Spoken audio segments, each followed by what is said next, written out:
Cytoskeleton काफ़ी simple सा topic है। Let's clear it with in 5 minutes.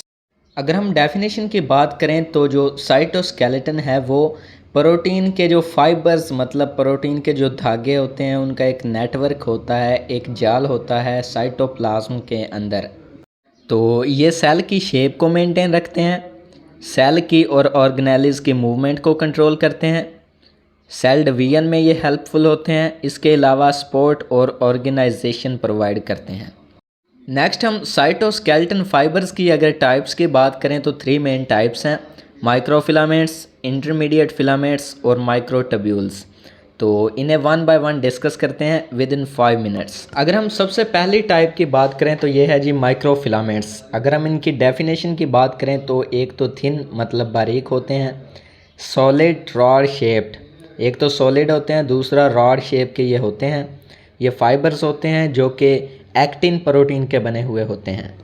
Next अगर हम इनके इम्पोर्टेंट पॉइंट्स की बात करें तो तमाम यूकैरियोटिक सेल्स के अंदर ये मौजूद होते हैं, ग्लोबुलर एक्टिन प्रोटीन के बने हुए होते हैं, असेंबल और डिसअसेंबल हो सकते हैं।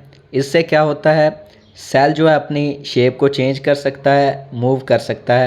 इसके अलावा जब सेल डिवीजन होती है तो दरमियान से सेल को पिंच करने में ये मदद देता है, जिससे क्या होता है सेल 2 सेल्स में डिवाइड हो जाता है और सेल कॉन्ट्रैक्शन में ये मायोसिन के साथ मिलकर काम करते हैं। नेक्स्ट अगर हम फंक्शंस की बात करें तो सेल की मूवमेंट में, सेल की शेप को चेंज करने में, साइटोकाइनेसिस मतलब सेल डिवीजन के दौरान जब साइटोप्लाज्म की तकसीम होती है, डिवीजन होती है, उसमें भी ये मदद देते हैं। उसके अलावा मसल और सेल्यूलर कॉन्ट्रैक्शन में मदद देते हैं। इनमें प्रोटीन जो होती है वो एक्टिन प्रोटीन होती है। नेक्स्ट अगर हम साइटोस्केलेटन की टाइप की बात करें तो वो है जी माइक्रोट्यूब्यूल्स। अगर हम इनकी डेफिनेशन की बात करें, एक तो ये स्ट्रेट होते हैं मतलब सीधे होते हैं, अंदर से होलो खोखले, सिलेंड्रिकल फाइबर्स होते हैं जो कि ट्यूबुलिन प्रोटीन से बने हुए होते हैं।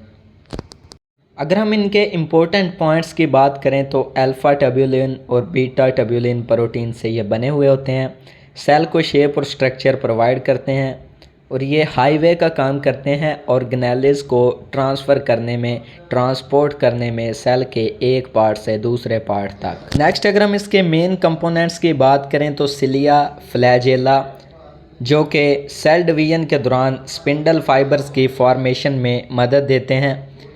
इनके फंक्शंस की अगर हम बात करें तो सेल को सपोर्ट प्रोवाइड करते हैं, ऑर्गेनेल्स की ट्रांसपोर्टेशन में काम करते हैं।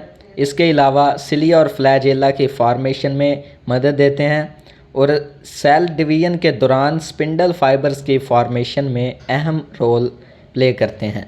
नेक्स्ट अगर हम थर्ड टाइप की बात करें तो ये है जी इंटरमीडिएट फिलामेंट्स। अगर हम डेफिनेशन की बात करें तो ये स्ट्रॉन्ग फाइबर्स होते हैं जो कि डिफरेंट प्रोटीन से बने हुए होते हैं, सेल को स्ट्रेंथ प्रोवाइड करते हैं और रिजिडिटी मतलब हार्डनेस प्रोवाइड करते हैं।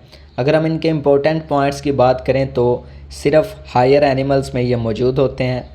कॉमन प्रोटीन इनमें जो होती है वो वेमिंटिन होती है और स्किन सेल्स में प्रोटीन जो होती है वो होती है जी केराटीन।